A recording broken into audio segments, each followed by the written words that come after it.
Hey y'all, I'm back. So we're gonna do some potato cakes. Back when great grandma had kids, and they had potatoes and they were low on food, she would make something like this. Because it didn't take much to feed a whole slew of kids. It's just leftover potatoes, as you see right here, leftover potatoes. And then with that, you're going to add your 2 eggs.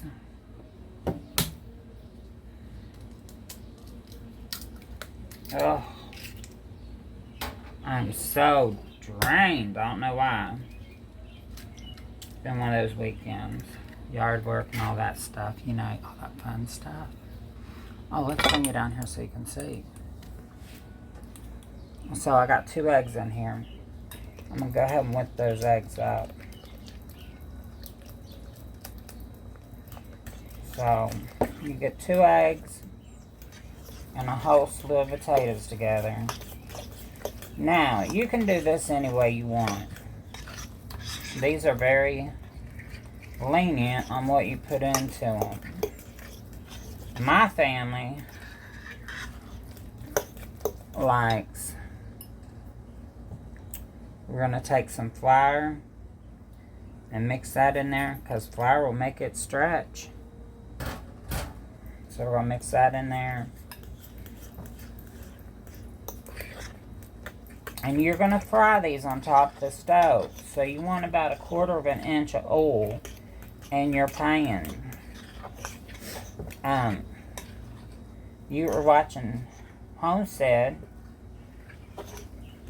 Hillbilly Row and D. Why do I keep saying Homestead? I just got done watching Miss Lori, that's why. But you're going to make these stretch as far as you can. So with that, you're going to add some milk. Now you want about 3/4 cup of milk.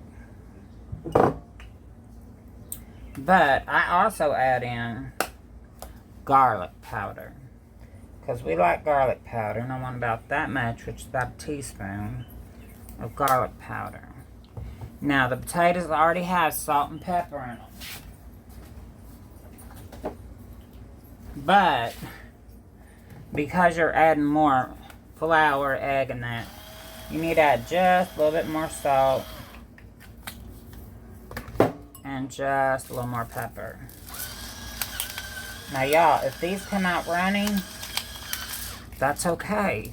You can always add more flour. Remember that. You can always add more. But don't go in heavy-handed, because then you won't be able to you'll get to a point where it's like, oh my gosh, I overdid it. This is going to come out like a pancake batter, is what you're looking for. Which it's about there. So, I add onions to ours, which I chopped the onion up in my mule deer chopper, and this is 1 small onion. You can add more if you want. That's your preference. You don't have to add it if you don't want it. You can add bell pepper. You can add anything you want to up in here. That's the good thing, because this is very, very forgiving. So I'm going to take some, oh, I better shake her up. Don't y'all hate when your spices get all chunk? I'm going to add about half teaspoon of onion powder. And Mr. D likes heat on his stuff. So I'm going to add a little bit of crushed red pepper. Just for him. And that's about a half teaspoon.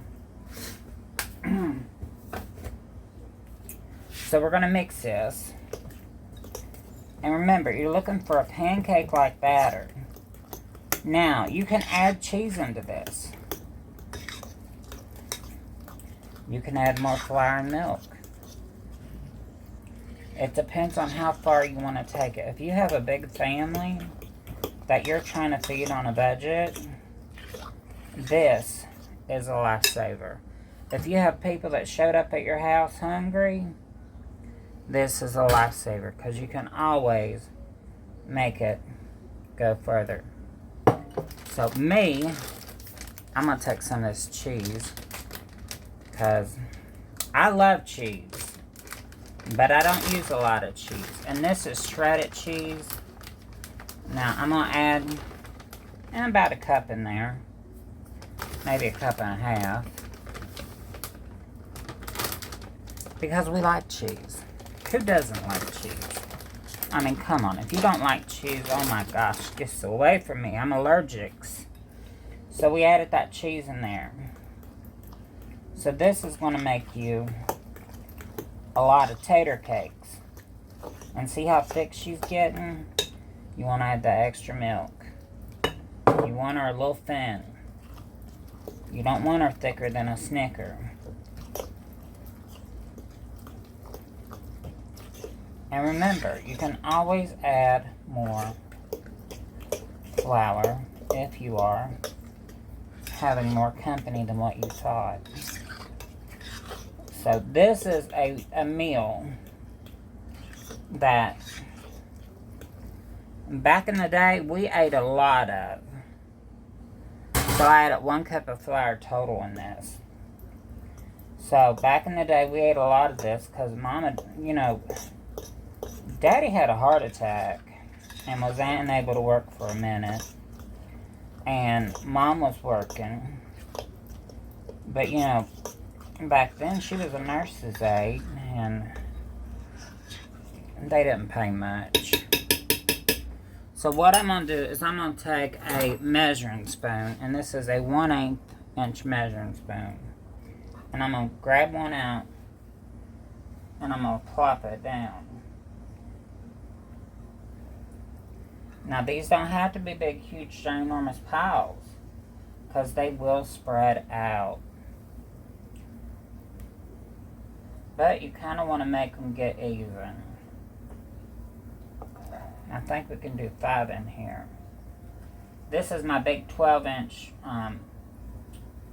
cast iron.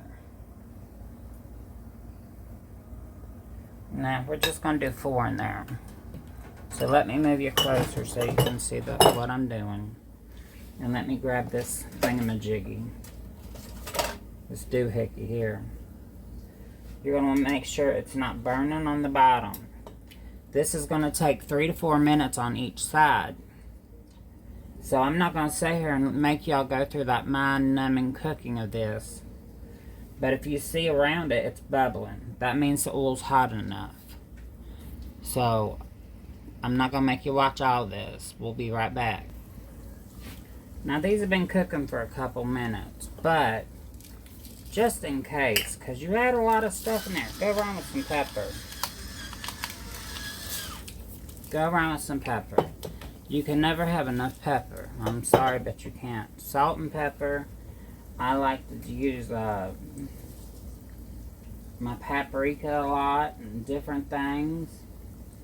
But this is just for potato cakes. So, I mean, you can add anything in these that you want. Anything.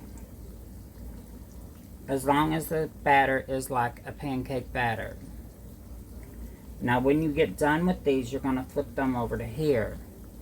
Right over here. See, I got a prepared thing where it can drain. No oil. So that way we're not getting that oil.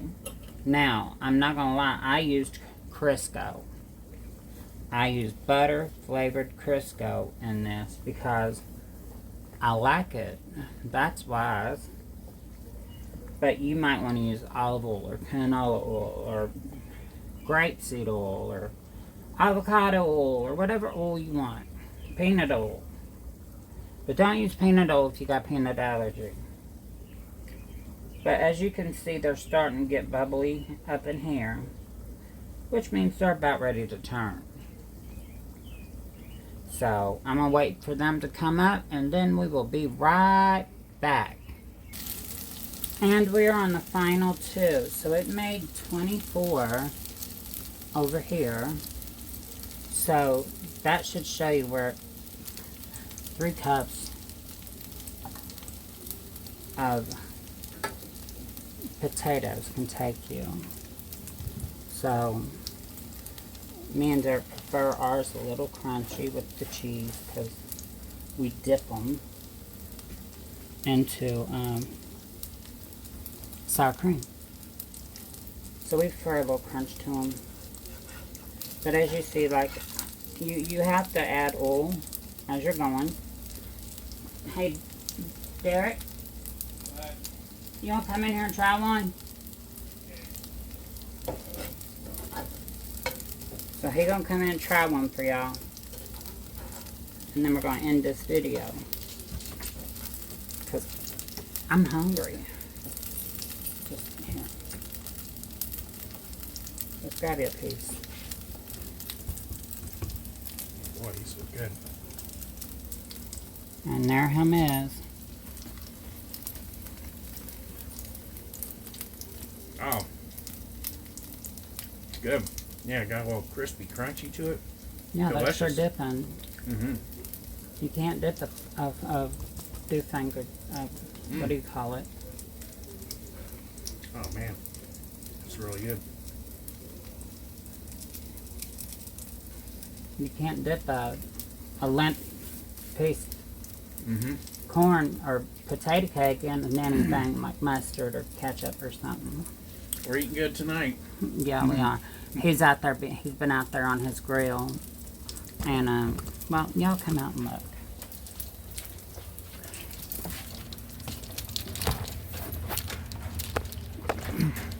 So this is our backyard, and there's my roses. My roses didn't do good this year because we had a late frost. So, as you can see in these black planterns, I have my tomatoes, and I got them all over my yard. I got 32 tomatoes, and then here I got some kale and spinach and onion that's starting to come up. And I just watered them all the tomatoes. Oh, you did? So, because we had that late frost, it almost killed all my roses. But it's done this to my mom's roses and Miss Gracie's roses. We got a little waterfall. He got smokers on it. Look at that mess. What are you doing?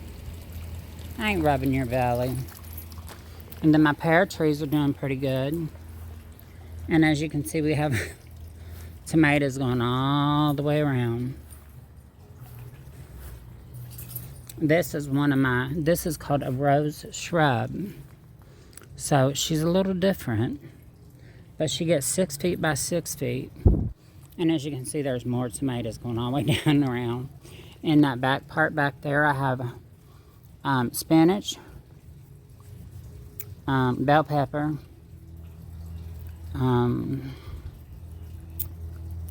romaine lettuce, and cabbage. But I try to make my yard as useful as I can. And then this one's all green beans, hot peppers like jalapeno and habanero. And then behind it back there is more tomatoes. And that's our camper. And there's Mr. D. Putting more wood on the fire. He's burning my rose trimmings. Blackberry branches. But this is his grill shack. So if y'all ever see Mr. D out on the web, this is what he grills in. And see, he's set up for camping there. And I know somebody's gonna say something to me. Well, shut up. So that's what he made tonight, which is ribs. And this is corn on the cob. So that's it. And on that note, we want to say thank you. Have a great day. God bless. Remember, say your prayers. Pray for your enemies. And we'll see you next time. That's right. We'll see you next time. Bye-bye.